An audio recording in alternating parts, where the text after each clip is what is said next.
Hey everybody, it is time for our fit break. We are doing a 10-minute water jug workout. If you have dumbbells and you prefer to use those, go for it. These water jugs are about 7 to 8 pounds, so a good challenging weight. So if you don't have dumbbells, this is a great substitute. All right, we're gonna head on over to our chair and get started. I'm gonna put my water jug down for a second, and I get to sit down to start. All right. Single leg, stand up and get down. I'm gonna pop my right heel up. I'm working my left leg, hands are in front of my chest, and I'm gonna stand up and sit back down. We're doing about 10 or 30 seconds.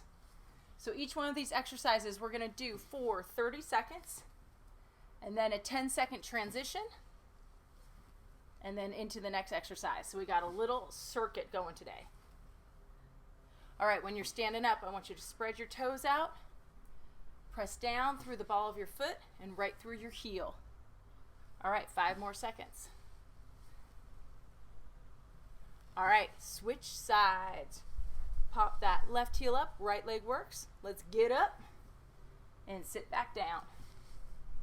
You're working on keeping your hips squared off straight ahead and your chest up. If you are just starting out and you have not been working out for a while, or you've never worked out, you do as many of these as you can. A little bit easier version, both feet on the ground. One more time. This time we get to stay up and hold. Now we're gonna take it into a one-arm row using our water jug. So pick up that water jug. We're gonna place our other hand right on that chair for support. Back is straight. We're gonna pull that water jug up and slowly lower down. We're pulling our elbow in towards our side. Shoulder is pulling down towards our hip. And I want you to think about squeezing those muscles that wrap around your back in towards your spine. All right, we got 10 seconds to go. Exhaling as you lift, inhale as you lower. Okay, and we're gonna stand back up. Now, my right arm was working, so I'm gonna work my right leg. I'm gonna pop that left heel up, chest up, and single leg squat this time. Sit your hips back, stand on up. And again, if this feels like too much effort, especially around your knees, both feet down, and do a regular two-legged squat. Take your time, try and go nice and slow on the way down. And then we go up maybe a little bit faster. We're staying holding on to that jug to help challenge our sides a little bit. All right, we got time for one more. All right, let's switch sides. I'm gonna go back to my one-arm row, hinging at my hips, placing my hand on my chair to support my back. 3, 2, 1. Pull that weight up and slowly lower. All right, how do we know how much weight to use? Well, we want to be able to control the movement. That's number one. So we don't want to have to use momentum where we yank that weight up. Instead, we want to be able to control it from the muscles, pulling in towards the spine.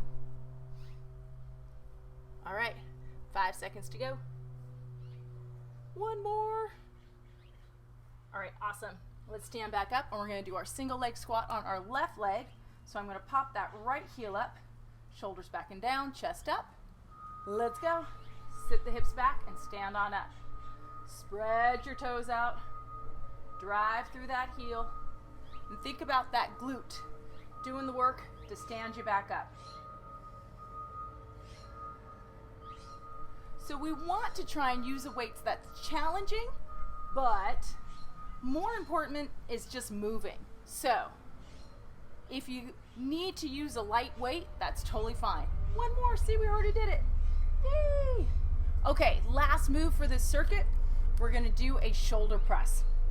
So I'm gonna bring that water jug up right to my shoulder and overhead press. Again, if you're new to working out, this movement might be a little bit tough. So you got a couple different options. You can use a smaller water bottle or no weight at all and just get that movement pattern down. Circulation into a joint, into tendons, ligaments, and muscles, That's what we're going for. We're going for getting stuff moving. All right, we got one more. Cool. Take that weight down. We're going to switch sides. We got 10 seconds to kind of shake it out. All right, let's bring that weight back up to our shoulder and press up.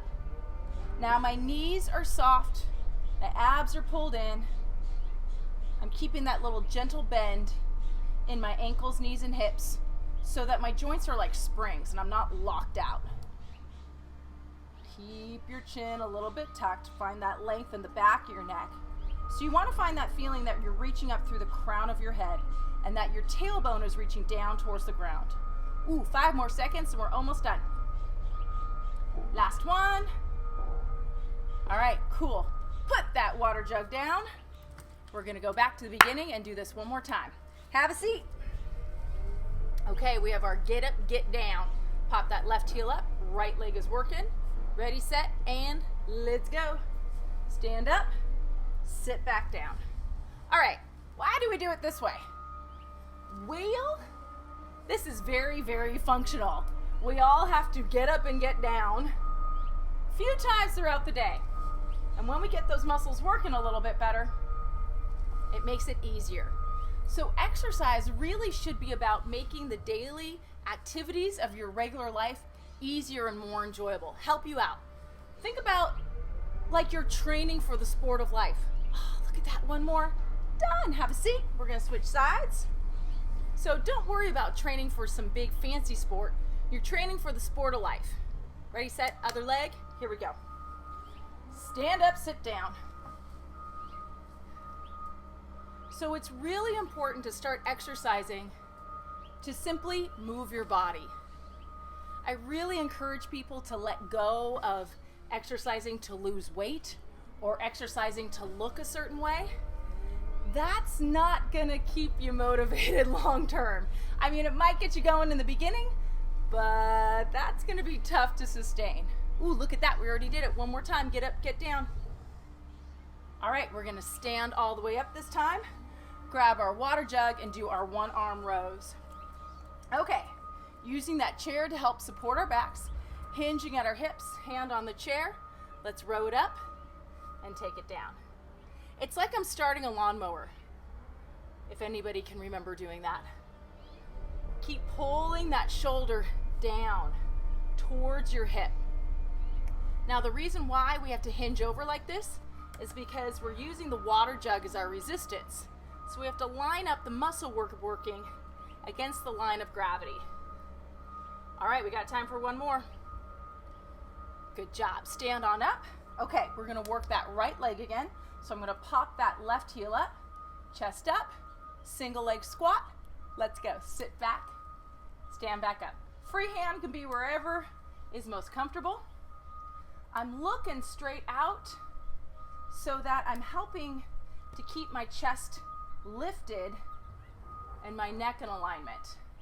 So I'm trying to keep my spine pretty straight all the way from the crown of my head down to my tailbone.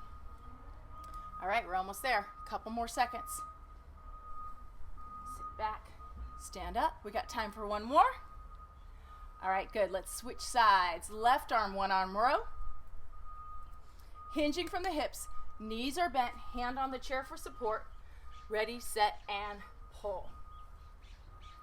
When we go slow and controlled and we get rid of momentum, this helps work the muscles more efficiently and effectively. It also helps save you on wear and tear on your joints. So a couple big reasons why we do it that way. Just basically you get more bang for your buck. 2 more rows, that's what we got time for. All right, let's stand up. Okay, left leg, single leg squat. I'm gonna pop that right heel up, chest up, zip up those lower abs, sit down, stand on up. Now, you might have noticed that I am working out barefoot. When I do strength training, I try and work out barefoot if it's appropriate and safe. We kind of stay away from that sometimes because of just being a little clumsy and dropping a weight on your foot doesn't feel that good. So that's why wearing shoes is helpful. Ooh, look at that. One more single leg squat. Yay! Okay, we got our shoulder press. One more round and we are done with this fit break. Okay, bring that weight up. Ready, set, let's go.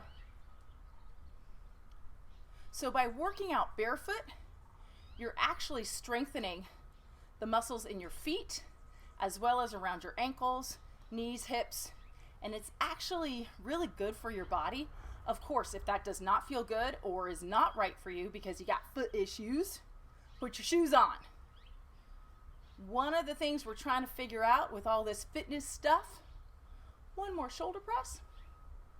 Okay, let's switch sides, is what's right for me? What are the right things for me to do in my body? All right, let's get that shoulder press. Ready, set, let's go. So everybody is a little bit different and everybody is starting off at a different spot. If you are an experienced exerciser and you've been working out for a while, meaning longer than a year, and you've been consistent and all that good stuff, you have a little more wiggle room in terms of your movements that you can do. But if you're new to fitness or you're coming off an injury, you gotta be a little bit more careful.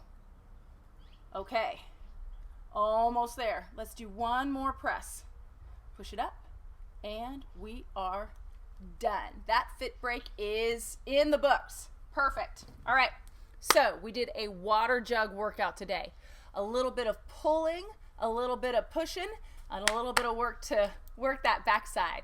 Remember, 10 minutes a day is awesome. Move every day, move to feel good, move to energize your body, let go of all that other stuff, and just get a little bit of movement every day. All right, I'm Sue from Easy Fit in 10, and I will see you next time.